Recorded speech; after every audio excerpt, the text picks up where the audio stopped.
what I'd like to say is the thing that we all have in common is the universe around us. That's the common mind. That's the collective mind. And the thing that we have in common as human beings is the sun and the seasons.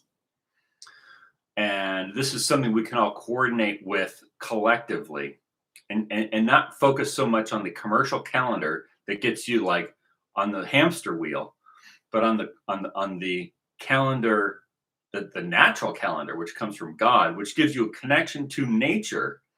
And then you can organize your life around the natural principles in nature. And so now you're more connected to God because you're connected to nature.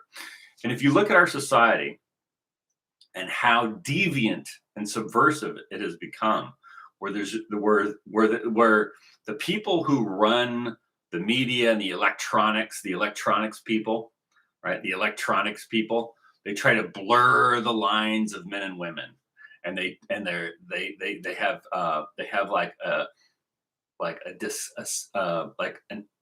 a sinister view of children. Sinister view of children. They have a sinister view of children, and they blur the lines of men and women. And they're totally, and this is the electronic people that have taken over much of society, the electronic people. They blur the lines of men and women.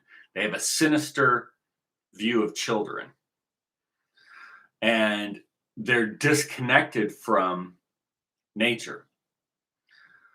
They're disconnected from nature, and they're disconnected from the logos. And you can be connected to nature and still not be connected to the logos if you're a pagan. So we're not pagans. We love nature, but nature is the nature of reality comes from theos, and that's where we are because we're interstitious. We're not superstitious. We're interstitious. We follow the logos. We worship the logos, but we can coordinate.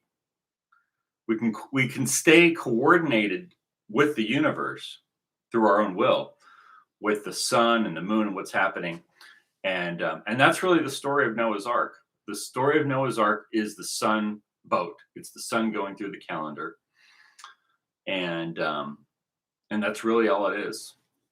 It's a beautiful story. Well, that's not really all it is. It's a story of the sun going through the calendar, which is supposed to remind you that the sun is like God's word, and that God's word saves Noah because it's the truth.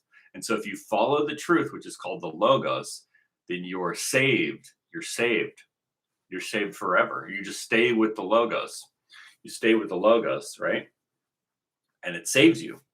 While everything else is going crazy, you're right there with the logos. You're just right there on the path of logos. So you don't stray off into these other directions because you're just right where you need to be at all times. So anyway,